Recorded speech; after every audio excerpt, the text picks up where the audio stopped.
Malam hari ini adalah katekese Pekan Suci supaya kita bisa sedikit lebih fokus nanti ketika merayakan Pekan Suci yang dimulai dari Minggu Palem sampai pada Minggu Paskah. Jadi yang dimaksud dengan istilah Pekan Suci, itu pekan itu berarti satu minggu mulai dari Minggu Palma. Minggu Palma, kemudian Senin itu disebut Senin dalam Pekan Suci, Selasa dalam Pekan Suci, Rabu dalam Pekan Suci, kemudian Kamisnya kita menyebutnya sebagai Kamis Putih, tapi Kamis Putih sebenarnya baru mulai sore jam 6. Kalau hari Kamis dari pagi dari ini sampai jam 6 itu belum namanya Kamis Putih, tapi masih Kamis dalam Pekan Suci. Jadi istilah Kamis Putih sebenarnya baru dimulai pada jam 6 sore. Jadi Kamis Putih itu jam 7 sampai nanti besok. Kemudian Jumat Agung, hari Jumatnya. Kemudian Sabtu Paskah atau bisa disebut sebagai Sabtu Suci. Juga bisa disebut sebagai Sabtu Sunyi. Bisa, Sabtu Paskah bisa, Sabtu Suci bisa, Sabtu Sunyi bisa. Kemudian Vigili, yaitu persiapan untuk merayakan kebangkitan Tuhan. Kemudian minggunya adalah Minggu Paskah. Itulah yang dimaksud sebagai Pekan Suci. Nah, di dalam Pekan Suci ini ada namanya Trihari Paskah. Kadang-kadang disebut juga sebagai Trihari Suci, kadang-kadang begitu. Tapi istilah yang lebih tepat persis namanya Trihari Paskah. Karena yang namanya Paskah itu sebenarnya itu adalah mencakup perayaan wafat Kristus sampai kepada kebangkitannya. Memang secara arti yang lebih sempit, Paskah itu kebangkitan Kristus. Tapi sebenarnya istilah Paskah itu mencakup 3 hari. Mulai dari sengsara, wafat, bangkit, itulah yang disebut sebagai Paskah. Maka istilahnya Trihari Paskah. Kapan mulainya Trihari Paskah? Yaitu pada hari Kamis waktu senja atau waktu sore yang dimulai dengan waktu Vesper. Vesper itu apa? Vesper itu sholatnya orang Katolik. Maghrib kalau bahasa Islam. Kalau kamu maghrib malah lebih ngerti kan? Ngerti. Kalau Vesper, nggak ngerti ya. Kalau maghrib, ngerti gitu ya. Nah maghrib itu kalau istilah bahasa orang Islam maghrib. Tapi kalau istilah kita Vesper, yaitu doa waktu sore jam 6. Jadi mulai dari jam 6 waktu sore Kamis itulah mulai masuk Trihari Paskah. Kalau siangnya belum. Baru nanti sore kemudian sampai besok pada Minggu Paskah. Ada hal yang unik yang terjadi pada hari Kamis pagi atau siang. Karena ini belum masuk yang namanya Kamis Putih. Yaitu ada yang namanya Misa Krisma. Misa Krisma terjadi pada hari Kamis pagi atau siang. Apa itu Misa Krisma? Misa Krisma adalah misa yang dirayakan oleh Bapak Uskup beserta seluruh imam, presbiter, diakon, dan umat seluruh keuskupan yang bisa hadir di katedral biasanya untuk memberkati minyak krisma. Jadi ini krisma ini nama minyak ya, bukan nama sakramen. Ini harus dikoreksi nih ya, karena banyak orang mengatakan sakramen krisma. Krisma ini nama minyak yang diberikan pada waktu penerimaan sakramen penguatan namanya. Sakramennya namanya penguatan, minyaknya namanya krisma. Jadi Kamis pagi itu ada misa krisma, tujuannya ada 2. Tujuan yang pertama memberkati terutama minyak krisma dengan 2 minyak yang lain. Jadi minyak krisma yang pertama, yang kedua minyak katekumen, yang ketiga minyak orang sakit. Nah itu semua diberkati oleh Bapak Uskup, jadi bukan oleh pastor, bukan oleh romo, apalagi pakai minyak goreng dari dapur, bukan. Ya, ini dari keuskupan, dari Bapak Uskup yang memberkati. Kenapa yang memberkati minyak-minyak harus Bapak Uskup? Karena Bapak Uskup adalah pengganti dan penerusnya para rasul. Jadi romo, imam tidak punya kuasa, karena kalau imam atau romo tahbisannya ini hanya tahbisan tingkat yang kedua, di bawah. Kalau uskup itu namanya punya kepenuhan tahbisan, penuh. Jadi saya ini hanya rakyat jelata kelas 2 karena tahbisannya hanya ikut tahbisannya dari Bapak Uskup. Kira-kira gambarannya begitu. Nah itu Kamis pagi, tujuan yang kedua selain memberkati minyak adalah untuk membaharui janji tahbisan dari para presbiter. Presbiter itu romo, pastor, imam, rama sama itu ya. Presbiter itu istilah yang aslinya presbiter hanya di Indonesia tidak dikenal. Kalau dikenal namanya imam, tapi aslinya itu namanya presbiter. Saya ini jadi dijanji lagi supaya lebih kuat lagi. Karena apa? Karena sorenya nanti setiap imam di seluruh keuskupan ini kemudian akan merayakan pesta perjamuan Tuhan. Jadi gambarannya bagus sekali. Pagi-pagi kumpul di katedral dengan Bapak Uskup sebagai komandannya. Karena beliau penggantinya rasul, tahbisannya Bapak Uskup itu nyambung kepada para rasul nyambung kepada Tuhan Yesus, dan disitulah gereja kita ini, gereja Katolik ini nyambung dengan para rasul. Bukan gereja abal-abal, bukan gereja kemarin sore, bukan didirikan tahun berapa, tapi sejak zaman junjungan kita Yesus Kristus, nyambung kepada para rasul mengangkat para uskup terus sampai hari ini. Jadi gambarannya bagus ya. Kami kumpul dengan komandannya, ini rasul zaman modern, ini uskup sebenarnya kira-kira begitu.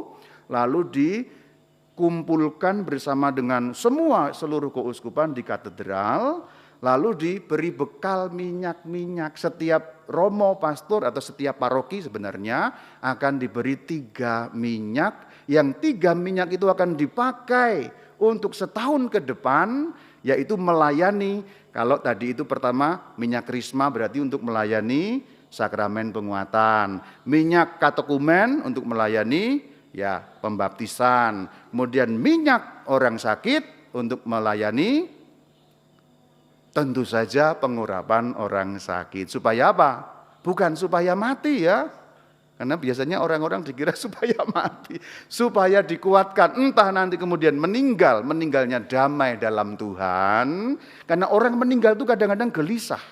Nah kalau sudah menerima sakramen itu, umum yang saya alami orangnya menjadi tenang. Maka kemudian nanti ketika ada orang meninggal, keluarganya bisa mengumumkan telah meninggal dengan tenang. Karena tenang. Kalau pecicilan kan jelek pengumumannya, telah meninggal dengan pecicilan, gitu kan nggak bagus ya. Bagusnya kan telah meninggal dengan tenang. Nah sakramen itulah yang membuat orang biasanya tenang. Orang di dalam ambang maut itu pikirannya gelap, suram. Karena di situ juga ada gangguan-gangguan kuasa kegelapan untuk merebut jiwanya. Itulah kenapa kita kalau berdoa Salam Maria bagian terakhir doakanlah karena pada waktu kami mati, waktu yang berbahaya. Krusial bahasa kerennya, waktu yang berbahaya, karena orang bisa kemudian yang setia sekali pada Tuhan pun bisa dibingungkan, digelapkan, kemudian menolak dan tidak setia kepada Tuhan. Maka dikuatkan. Jadi kalau nanti mengalami suatu kali sakit jangan ragu-ragu. Jadi jangan dikira aku mau dibunuh, enggak ya. Kadang-kadang orang Katolik merasa kalau diberi sakramen pengurapan orang sakit dikira mau dibunuh gitu loh. Romo bukan pencabut nyawa ya. Di sini yang sering hidup itu Rama Sigit ya, ini hidup ya. Rama Bayu juga sering hidup juga sih.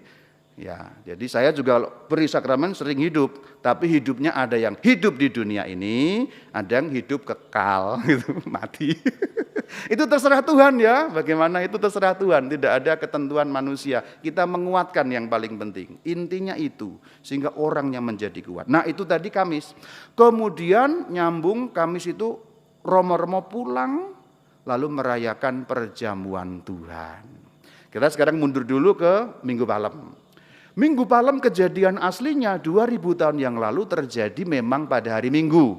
Karena kalau kata-kata Alkitab itu dihitung ada Senin, Selasa, itu kesimpulan dari para ahli, kemudian memang Minggu Palem terjadi persis pada hari Minggu. Itulah kenapa kita selalu mengenangkan sebagai hari perayaan Minggu Palma. Nah Minggu Palma ini masuknya Tuhan Yesus dari Betfage. Kalau kamu gambarkan kota Yerusalem itu tinggi ya, tinggi bukit kota Yerusalem di atas. Jadi ada bukit itu di bagian barat. Kemudian di timur kota Yerusalem itu ada lembah, namanya lembah Kidron atau lembah Cedron, rendah sekali. Ada kali juga, atau wadi, kalinya hanya mengalir pada musim hujan. Kalau musim kering tidak ada kali di situ, hanya aliran air, bekas-bekas aliran air. Kemudian ke arah timur itu Bukit Zaitun. Jadi kira-kira gambarannya begitu. Kalau yang sudah pernah ke Yerusalem kira-kira bisa menggambarkan. Tapi kalau belum pernah, saya doakan kamu akan suatu kali sebelum meninggal dunia pernah sampai ke Yerusalem. Enggak usah amin, amin kan yang kencang, amin, amin. Jangan ke Roma dulu, yang penting Yerusalem. Kalau Roma itu Tuhan Yesus tidak pernah menginjak Roma. Yang menginjak Roma itu hanya Rasul Petrus. Jadi kalau kamu punya uang, uangnya agak terbatas, Yerusalem dulu. Nanti kalau punya rezeki lagi, baru ke Roma. Karena Yerusalem itulah tanah yang diinjak baginda Yesus, itulah kenapa disebut tanah suci. Kalau Roma tidak disebut tanah suci, sebab Roma biskuit.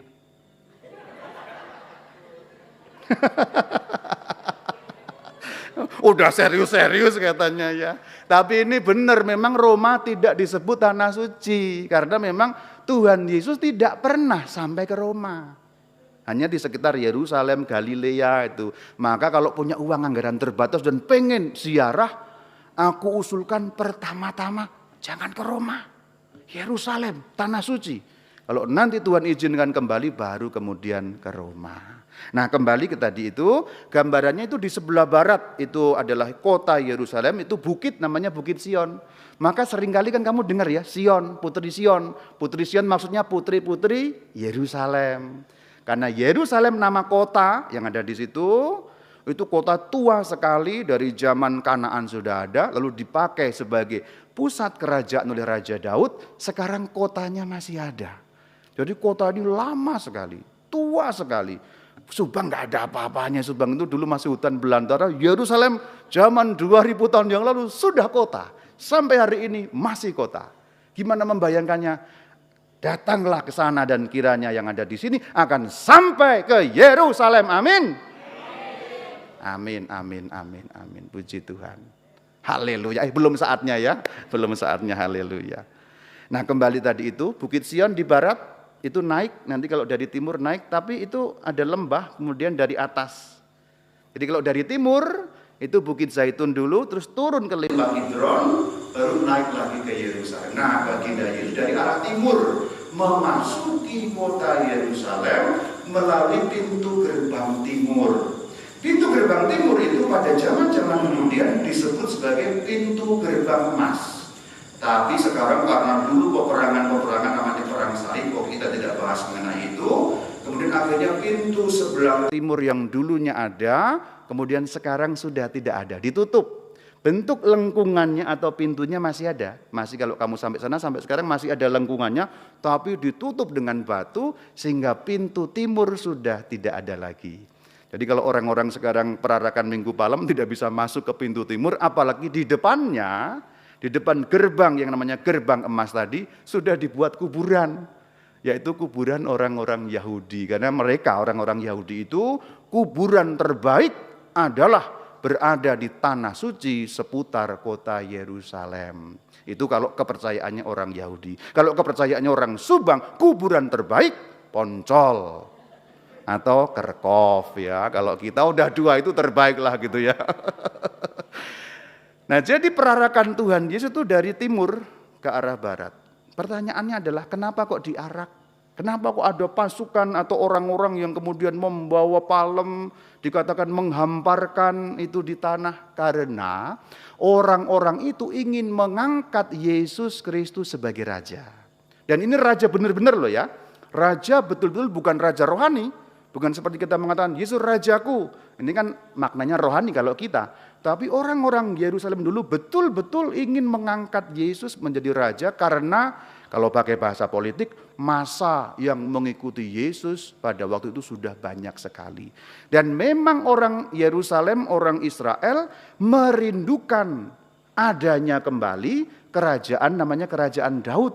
Karena dulu Daud punya kerajaan kemudian runtuh, hancur, orang-orang dibuang, tidak ada lagi raja.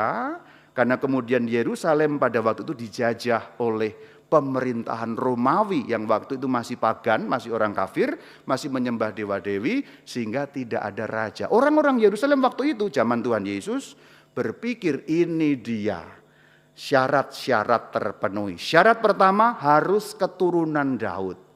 Dan sebagai keturunan Daud, Yesus Kristus sudah memenuhi syarat. Itulah kenapa seringkali kan disebut Yesus anak Daud. Anak ini bukan anak beneran, kiasan ya. Karena zaman Yesus dan zaman Daud terpisah 1000 tahun. Daud kalau diukur dari zaman sekarang, hidupnya kira-kira 3000 tahun lalu. Tuhan Yesus kalau diukur dari zaman sekarang, hidupnya kira-kira 2000 tahun yang lalu. Nah, syarat pertama terpenuhi. Syarat kedua didukung oleh banyak orang. Yang diberi makan berapa orang coba? Ada yang 4000 ya, ada yang 5000. Kita ambil yang paling banget aja 5000. 5000 itu hanya laki-laki, hanya bapak-bapak ya. Ibu-ibu tidak dihitung karena apa? Ibu-ibu pada zaman dulu cuma sama nilainya dengan ini nih. Miang gitu. Ibu-ibu, wanita, anak-anak. Ini maaf loh ibu-ibu, ini saya bicara sejarah loh ini loh, jangan marah sama saya loh ya. Tadi kan bapak-bapak sudah saya gini-giniin, sekarang ibu-ibu merasa digini-giniin ya. Enggak, ini sejarah. Memang pada zaman kuno perempuan tidak dihitung karena hanya dianggap sama dengan, maaf ya binatang yang hanya bisa punya anak. Kalau zaman dulu, kalau zaman sekarang berbeda. Ibu-ibu binatang, ya enggak lah, gitu ya. Marah kalau diomong begitu. Jadi syarat nomor 2 terpenuhi karena apa? Masanya sudah banyak, yang mendukung banyak. Syarat nomor 3 bisa memimpin dan sakti, tanda petik. Kan orang-orang melihat ini sakti. Karena nanti kalau melawan pemerintah Roma pasti menang orang ini. Orang hidup aja bisa mati, orang mati aja. Orang mati aja bisa hidup gitu. Orang sakit, orang itu bisa mati ya, malah kebalik ya. Orang mati aja bisa hidup, berjalan di atas air, mengubah roti. Nanti kalau pasukan perang dengan Romawi, lapar dia tinggal jadiin batu-batu jadi roti atau apa jadi roti, gampang sekali. Nah ini orang-orang sangat terpesona dengan sosok Yesus Tuhan, maka ini betul raja kita. Semua syarat terpenuhi, inilah saatnya. Jadi perarakan pada waktu itu, yang ada di pikiran orang-orang waktu itu adalah benar-benar menunggu seorang raja yang sifatnya duniawi. Itulah kenapa kadang-kadang ketika Tuhan mengajar, murid-muridnya itu enggak langsung ngerti. Itu yang dimaksud adalah ada selip pemikiran. Jadi Yesus Kristus bicara mengenai raja, bukan duniawi, murid-murid dan orang-orang yang ikut mikirnya raja beneran, raja betul, raja duniawi. Maka mereka menyambut Hosana yang datang, terpujilah yang datang dalam nama Tuhan, Hosana anak Daud, heboh sekali. Jadi menimbulkan kekacauan di Yerusalem, kekacauan dalam arti orang berkumpul banyak sekali menyambut Tuhan Yesus masuk kota Yerusalem. Ini saatnya kita rebut kembali kota Yerusalem. Kira-kira yang dipikiran orang-orang adalah seperti itu. Itulah kenapa kita juga memperingati perayaan itu, tetapi dengan makna rohani. Jadi ketika kita mengatakan Yesus rajaku, bukan raja dalam arti duduk di tahta singgasana dunia, tapi raja yang mengalahkan kuasa maut.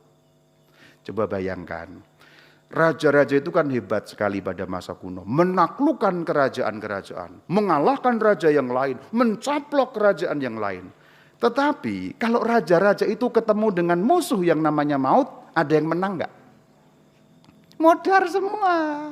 Mau raja hebat, bala tentaranya luar biasa, mau bisa mengalahkan 1000 raja lain di dunia, tapi kalau musuh yang datang namanya maut, tidak ada satupun raja yang bertahan menghadapi yang satu namanya maut. Nah, disinilah Yesus Kristus sebagai raja kita yang jauh lebih tinggi daripada segala raja duniawi, karena musuh terakhir yang dikalahkan adalah maut yang tidak mampu dikalahkan oleh siapapun. Maka ketika kita mengarak, itu betul-betul sebagai raja kita, yaitu raja yang mengalahkan kuasa maut. Tetapi masuk kota Yerusalem ini tujuannya sebenarnya jelas, yaitu untuk memasuki sengsara, untuk nanti naik ke puncak Golgota dan menebus dosa dengan mengorbankan dirinya. Itulah kenapa sebenarnya ada selip suasana. Di dalam Minggu Palma orang-orang mikirnya heboh, yo. Tetapi untuk yang mengerti, contohnya Rasul Yohanes ini sudah mengerti, dia tahu bahwa nanti Yesus itu bukan akan diarak sebagai raja yang digambarkan, tapi ini menuju tanda petik tempat pembantaian. Seperti seekor domba yang digiring menuju tempat pembantaian, itu nubuatnya dari Yesaya, dari kitab Nabi Yesaya. Itulah kenapa kemudian gereja ketika merayakan nanti ada nyengsel kalau bahasa Jermannya ya. Coba lihat nanti, kalau pas kamu ikut perayaannya ada nyengselnya. Pada saat kita awal, nanti lagu-lagunya meriah sekali. Lagu-lagunya heboh, lagu-lagunya kalau pakai musik itu mungkin harus pakai drum band dan pakai trompet gitu. Kristus raya, Kristus mulia, Kristus Tuhan kita.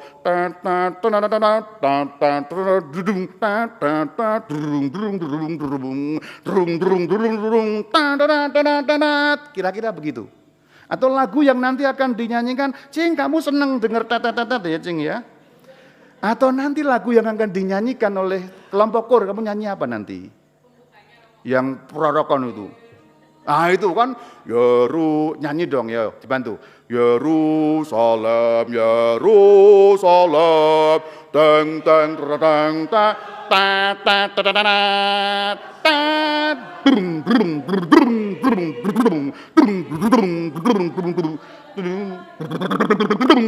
kira-kira begitu. Udah jelek dah, belum bagus ya, dah. Nanti diperbagus lagi ya. Kira-kira gitu ya. Jadi nanti pas awal itu memang meriah. Tetapi nanti begitu memasuki gereja, musiknya langsung terbalik. Ini tadi nyengselnya tadi ini. Ini raja dunia megah. Tapi sebenarnya bukan raja itu. Ini raja yang menebus, raja yang akan naik kepada kesengsaraan. Itulah kenapa Minggu Palma bacaannya adalah kisah sengsara Tuhan kita Yesus Kristus. Jadi begitu nanti masuk gereja, nadanya beda. Itulah kenapa Rama Bayu sering-sering rewel kan. Nadanya terlalu happy, jangan begitu. Nada itu penting karena menegaskan yang namanya perayaan. Tadi lagunya deng deng deng. Begitu nanti kamu di dalam gereja, tidak ada lagi muncul yang namanya heboh gitu. Langsung da da da gitu ya. Da da nyanyi dong. Dalaku ya Allahku, mengapa kau tinggalkan? Kok lagunya sedih kok kamu bagus ya? Apa hidupmu itu sengsara wae ya? Lagunya sedih bagus itu. Kalau lagunya heboh tuh jelek gitu loh. Lagunya sedih kok bagus, apakah sesuai dengan pengalaman hidup gitu loh. Dan lagu-lagu yang lain pun akan seperti itu nanti. Semua sampai terakhir akan seperti itu. Kisah sengsara dan sebagainya. Misalnya ada lagu yang selingan-selingan kisah sengsara juga lagu-lagu seperti itu. Jadi Minggu Palem itu merayakan apa? Raja duniawi tapi itu disalahpahami. Padahal raja yang membela umatnya untuk mati sebagai penebusan. Nah itu. Maka nanti jangan heran kalau nggak ngerti, tadi lagunya happy kok sekarang kayak sedih ya. Ini chordnya ini salah kayaknya milih lagu, ini harusnya kan happy. Jadi kamu belum ngerti gitu. Nah sekarang ngerti ya. Jadi nanti kalau tiba-tiba merasa, itu oh ya karena ini menyongsong kesengsaraan. Itulah kenapa bacaannya nanti kita akan dengar kisah sengsara. Karena raja ini raja yang akan sengsara. Catatan, di dalam liturgi Katolik itu musik sebenarnya punya tuntunan yang kuat. Itulah kenapa Rama Bayu sering cerewet ya, pilih lagu hati-hati karena salah lagu, salah mood, salah nada, salah makna dari apa makna yang dirayakan. Termasuk ordinarium ya, ordinarium Prapaskah misalnya Minggu Palem, ordinariumnya misa kita 4 gitu ya. Umpamanya ya itu ya jadi terlalu happy kan gitu ya. Ini soal-soal praktis lagi. Nah itu mengenai Minggu Palem, apakah ada yang jelas? Kalau ada, aku tak minum dulu. Kamu nggak bantu nyanyi.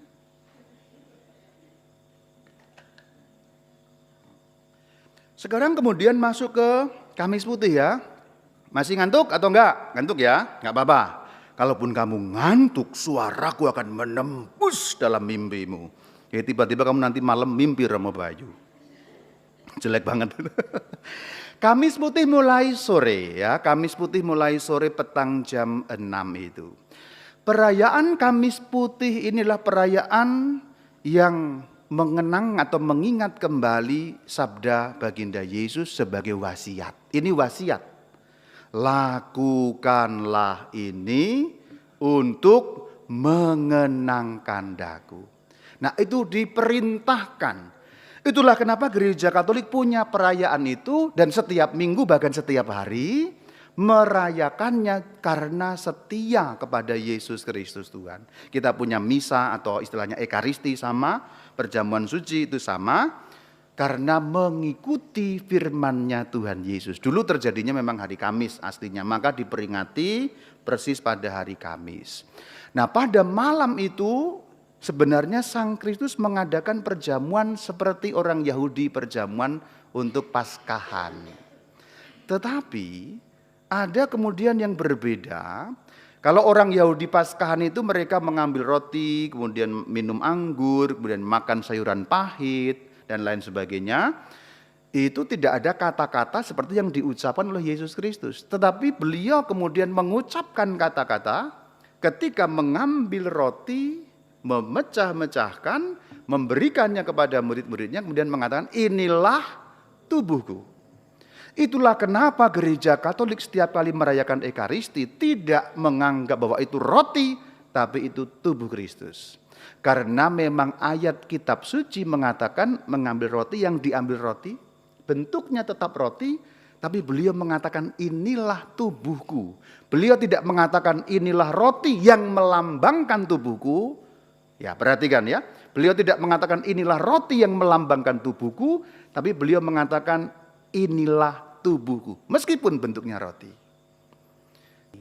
Jadi kalau pas datang ke gereja kita biasanya berlutut, hari Kamis Putih kalau kamu berlutut tidak cocok.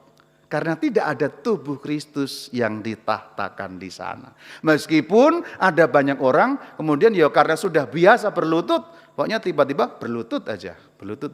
Yang dilututi tidak ada. Karena pada hari Kamis Putih sakramen Maha Kudus tidak ditahtakan pada tabernakel, bahkan seringkali untuk menandaskan atau menegaskan tabernakelnya dibuka sehingga orang melihat itu kosong. Jadi tabernakel kosong melambangkan ini perayaan Ekaristi pertama. Maka tabernakelnya kosong, belum ada tubuh Kristusnya. Kalau minggu itu bukan yang pertama sehingga tabernakel ada tubuh Kristusnya. Maka kalau hari Kamis Putih sebenarnya tidak berlutut, tapi kita membungkuk kepada altar. Altar itu lambang Kristus. Itulah kenapa altar tidak boleh diperlakukan sembarangan.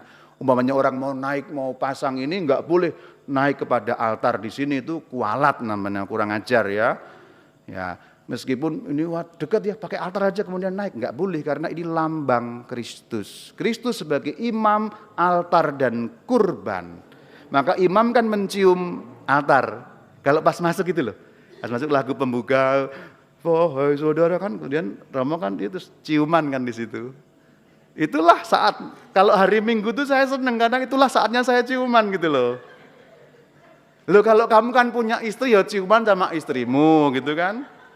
Pak Bintang ketawa-ketawa, Pak Marbun juga. Lah kalau Romo kan cium siapa ya enggak boleh toh. Ya udah cium batu aja mah gitu. Kalau di sini kayu ya, cium kayu. Romo mencium altar karena mencium Kristus. Ya, mencium. Kalau di sini kita pada Kristus karena altar melambangkan Sang Kristus. Jadi nanti tabernakel kosong, kita menghormati altar. Ketika tidak ada tabernakel, kita menghormati altar. Sama seperti di sini contohnya, ini kan nggak ada tabernakel. Tapi kalaupun datang kita mau misa ya tetap membungkuk sebelum ke tempat duduk meskipun tidak ada tabernakel, tapi ada altar yang ada di sini. Kita hormati karena dari altar mengalir tubuh Kristus yang dibagikan kepada umat. Kemudian pada perayaan Kamis Putih yang khas adalah Kamis Putih itu sebenarnya nyambung dengan perayaan Jumat. Kenapa kok nyambung? Ada dua alasan. Pertama, di dalam hitungan liturgi Katolik tentu saja yang dimaksud, perayaan liturgi itu hitungannya mulai jam 6 sore. Hitungan liturgi. Itulah kenapa kalau kita merayakan misa hari Sabtu, rumusnya rumus misa Minggu. Ini pernah dijelaskan waktu kapan tuh ada yang bertanya, kayaknya Pak Napitupulu yang bertanya ya. Tapi saya ulang supaya bisa semua mendengar. Liturgi kalau perayaan hari raya itu dimulainya jam 6 sore. Jadi Sabtu jam 6 sore menurut hitungan waktu liturgi itu sudah masuk hari Minggu sebenarnya. Maka kita merayakan misa Sabtu sebenarnya merayakan misa Minggu juga sebenarnya. Itulah kenapa Kamis Putih ini sudah memasuki nyambung dengan Jumat Agung. Karena dalam hitungan liturgi Kamis jam 6 sore sudah Jumat. Meskipun tetap sebagai istilah kita menyebutnya Kamis Putih. Supaya nanti dibedakan dengan Jumat Agung. Tapi antara Kamis Putih dan Jumat Agung ini perayaan yang menyatu sebenarnya. Cirinya, Kamis Putih tidak ada diberkati. Kalau kita misa hari Minggu kan diberkati itu ya. Tuhan bersamamu diberkati gitu. Kalau Kamis Putih, tiba-tiba kemudian romonya dalam bahasa Jerman ngalengit.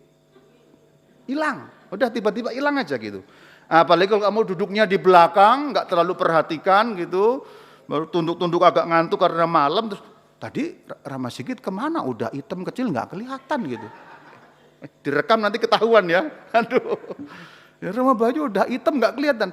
Karena memang romonya langsung hilang. Yaitu langsung membawa sakramen Maha Kudus. Karena tabernakel juga harus kosong lagi hari itu. Nanti Jumat itu kosong. Dibawa ke tempat penyimpanan dan tempat adorasi.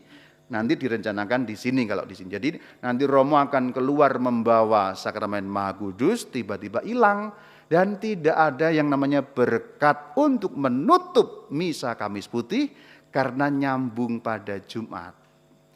Ciri yang nyambung yang kedua adalah nanti kamu komuni Jumat Agung itu tidak ada misa tapi kok ada komuni. Nah ini Jumat Agung tidak ada misa loh ya.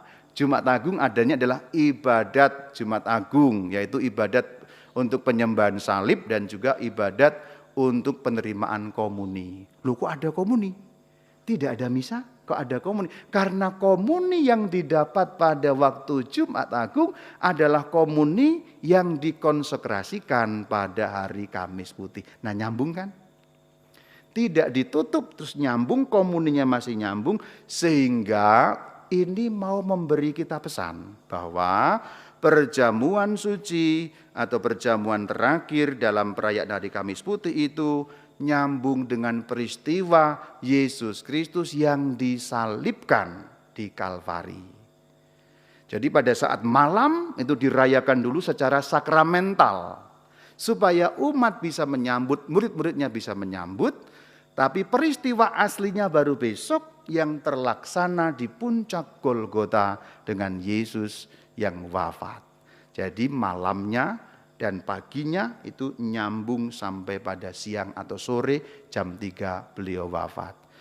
Dan Kamis Putih ini cirinya adalah hening, adorasi, ketenangan. Maka memang ini belum biasa di banyak gereja tetap ramai. Tetapi begini, orang Bali itu punya hari raya Nyepi.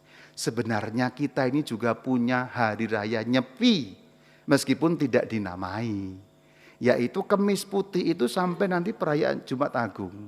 Kalau saya sudah bertahun-tahun melaksanakan, saya enggak mendengarkan radio, enggak mendengarkan internet, enggak nonton TV, enggak segala macam yang sifatnya ini, saya matikan mulai dari Kamis Putih, perayaan misa itu, sampai pada Jumat begitu merayakan baru saya buka lagi. Jadi kalau kamu menghubungi saya antara Kamis Putih sampai Jumat Agung pasti tidak akan masuk. Karena saya puasa termasuk segala hal yang sifatnya internet itu. Karena itu hari Nyepi untuk orang Katolik. Jadi kalau kamu mau melakukan bagus juga. Tapi ini hanya saran. Karena beberapa orang kan hari Kemisnya masih kerja. Kerja pakai HP mau gimana caranya gitu ya. Itu diatur sendiri kalau itu bukan harus begitu. Tapi artinya sebenarnya penghayatan dari Kamis itu tidak hanya di dalam misa sebenarnya. Begitu kita pulang misa, itu masih nyambung, dan hari itu sebenarnya hari keheningan. Karena nanti Sang Kristus akan ditangkap, besok kemudian disalibkan sampai pada Golgota. Jadi kalau mau punya hari nyepi, itu Kamis malam itu, sampai Jumat sore itu bisa menjadi hari nyepi bagi orang Katolik. Hari berpuasa termasuk berpuasa keramaian dunia ini. Karena untuk saya yang paling cocok adalah puasa dari keramaian dunia. Karena meskipun hening di kamar sepi, tapi alat ini membuat duniaku bisa menjadi ramai. Maka aku memilih dari tahun, kalau tidak salah 2014 kira-kira, meskipun waktu itu internet belum ramai sekali dan belum punya YouTube juga waktu itu, tapi aku menganggap harus berpuasa internet supaya dunia yang ramai itu tidak menjadi gangguan bagi yang sepi di dalam batin. Tapi ini kan romo ya, kalau bapak-bapak, ibu-ibu kan kerja belum tentu bisa melakukan, tapi silakan bisa disesuaikan, pemikiran dasarnya sama ya. Pemikiran dasarnya sama, kamu bisa menyesuaikan untuk bagaimana persisnya. Apalagi nanti kan Jumat Agung ini kita juga hari puasa makan ya. Ini nyambung, jadi puasa keramaian karena sepi, menyongsong Sang Kristus dikurbankan, juga ada puasa makanan sebagai hari raya wajib puasa untuk kita. Begitu nyambungnya antara Kamis dan Jumat itu. Nah kemudian sekarang kita lanjut kepada Minggu Paskah yang diawali dengan Vigili. Istilah sekarang yang sudah terkenal adalah istilah Malam Paskah. Sudah terkenal ini ya, Malam Paskah terkenal di mana-mana. Tetapi sebenarnya istilah ini tidak persis tepat. Apakah salah Rama? Tidak salah, benar. Tetapi tidak persis tepat. Yang benar, yang persis benar adalah namanya Vigili. Tulisannya Vigili ya, V-I-G-I-L-I. Dibacanya Vigili. Vigili artinya berjaga-jaga. Jadi kalau malam Paskah itu enggak ada artinya cuma malam, itu sama kayak malam Minggu gitu loh. Malam Minggu, malam Paskah. Tapi kalau Vigili Paskah, berjaga-jaga untuk Paskah. Itu maksudnya. Jadi lebih punya arti. Dan juga di buku-buku resmi gereja, aku juga pernah sampaikan di grup ya waktu itu ya. Saya fotokan itu istilahnya Vigili Paskah. Tetapi kalau kamu lidahmu itu sudah biasa ngomong malam Paskah, ya tidak akan disalahkan kan. Melatih lidah itu sulit loh, sulit memang ya. Malam Paskah gitu, untuk menjadi Vigili, kayaknya ngomong Vigili aja kan kepleset nanti lidahmu gitu. Karena itu memang bahasa Latin, kita tidak punya padanannya, sebenarnya punya berjaga-jaga tapi kepanjangan, berjaga-jaga Paskah jadi terlalu panjang, maka dipakai istilah Vigili Paskah. Nah Vigili Paskah ini merayakan kebangkitan Tuhan. Ingat tadi peraturannya, hari liturgi Katolik kalau hari raya dimulai dari waktu Vesper sore. Jadi sebenarnya perayaan Vigili Paskah itu sudah merayakan Paskah. Memang ada anjuran. Kalau sudah ikut Vigili, kemudian harus ikut lagi pada malam Paskah. Tidak harus sebenarnya. Loh, kok Rama Bayu melemahkan ajakan? Bukan melemahkan. Tapi kalau kamu ikut pada hari Minggu Paskah, bagus karena nyambung. Bacaannya berbeda, perayaannya juga nyambung. Tapi ini memang bukan keharusan. Di mana-mana hari Minggu Paskah, biasanya umat sudah ngantuk dan tidak ke gereja. Apakah salah? Tidak. Tidak salah. Tapi apakah itu ideal? Tidak. Yang ideal adalah malam Paskah ikut, kemudian Minggu Paskah ikut, meskipun tidak suatu kewajiban. Karena kalau kamu merayakan Vigili Paskah, kamu sudah dianggap merayakan peristiwa Paskah, karena jatuhnya jam 6 sore ke sana itu sudah masuk Minggu Paskah. Itulah kenapa bacaan-bacaan Vigili Paskah juga sudah bacaan kebangkitan Tuhan. Maka mengucapkan selamat Paskah setelah jam 6 sore hari Sabtu itu sah. Karena ada juga orang yang ngomong, selamat persiapan Paskah, belum boleh Romo. Saya pernah disalahkan itu. Selamat Paskah, belum Romo, ini baru persiapan Paskah. Yo sekarepmu saya bilang, kumaha maneh lah. Karena belum ngerti soalnya gitu loh ya, belum ngerti ya. Karena selamat Paskah sebenarnya sudah boleh. Kalau jam 7, jam 6 itu selamat Paskah sudah, karena memang sudah perayaan Paskah. Tentu kita tahu perayaan Paskah itu hari raya kebangkitan Tuhan. Namun pada waktu Vigili Paskah, kebangkitan Tuhan ini diawali dari kisah penciptaan. Artinya apa? Artinya Tuhan menciptakan yang sungguh amat baik itu dipulihkan pada saat kebangkitan Tuhan menebus dosa manusia. Maka bacaannya panjang. Kalau aslinya itu 9 bacaan. Aslinya 9 bacaan. Ada yang pernah merayakan 9 bacaan? Belum pernah kan? Rama Bayu pernah merayakan 9 bacaan tahun 2014. Hebat kan aku? Aku pernah merayakan 9 bacaan misa tengah malam, dimulai pada waktu itu jam 11 malam, dan itu satu-satunya 9 bacaan yang kurayakan karena setelah itu kapok. Enggak lagi-lagi udah. Tapi kan pernah. Jadi seumur hidupku aku pernah 1 kali merayakan peristiwa malam Paskah dengan 9 bacaan. Jadi nanti kalau aku mati dengan tenang, di bawah dikasih keterangan ya, karena telah merayakan 9 bacaan malam Paskah gitu. Kamu belum kan? Nah, belum kan? Belum bisa mati dengan tenang kamu ya. Tetapi gereja Katolik itu tahu. Umat Katolik itu kalau panjang-panjang, kalau enggak melamun, ngantuk. Kalau enggak ngantuk, ngedumel. Enggak selesai-selesai lihat jam gitu ya. Romo homili lebih dari 10 menit saja, yang lihat jam sudah 10 orang gitu. Rama Bayu itu kalau homili kan enggak pernah lebih dari 15 menit. Itu saja udah gini-gini katanya. Apa memberi kode, berhenti apa bagaimana gitu ya. Maka gereja tahu ya. Kamu tuh kalau kepanjangan, kalau enggak ngantuk ya bosen, kalau enggak bosen yang ngedubel, kalau enggak lapar. Kan gitu, kuruk kan gitu ya. Maka gereja memberi diskon, jadi diskon terjadi tidak hanya pada toko, tapi pada bacaan, maka boleh setengahnya, yaitu 5. Maka bacaan yang dipilih boleh 5 dan di mana-mana, dan puji Tuhan di paroki kita dirayakan hanya 5 saja. Itu bacaan pertama, kedua, ketiga, lalu bacaan surat Roma dari surat Rasul Paulus, dan kemudian bacaan Injil. Kalau suatu kali kamu mau merayakan 9 bacaan, ya boleh-boleh saja, cari romo yang lain. Jangan saya. Saya udah kapok kalau 9 bacaan. Panjang sekali itu, misalnya 3 jam setengah gitu. Ampun, ini misa malam Paskah, tapi malah seperti Jumat Agung penyiksaan gitu. Ampun Tuhan. Tapi kan pernah, kamu jangan ditambah, belum pernah, jangan mati dengan tenang dulu.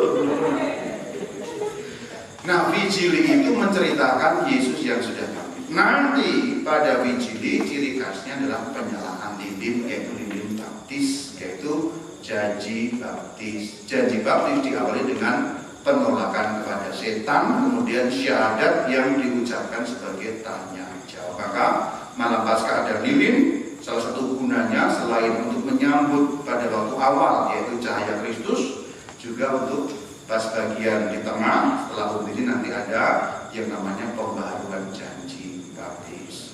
Minggu juga sama, terutama kalau yang belum bisa ikut malam Paskah karena banyak hal, kadang-kadang ada yang nggak bisa ikut, kemudian ikut minggu. Sebenarnya minggu itu penegasan dari peristiwa yang terjadi, yaitu Minggu Paskah, Minggu Kebangkitan.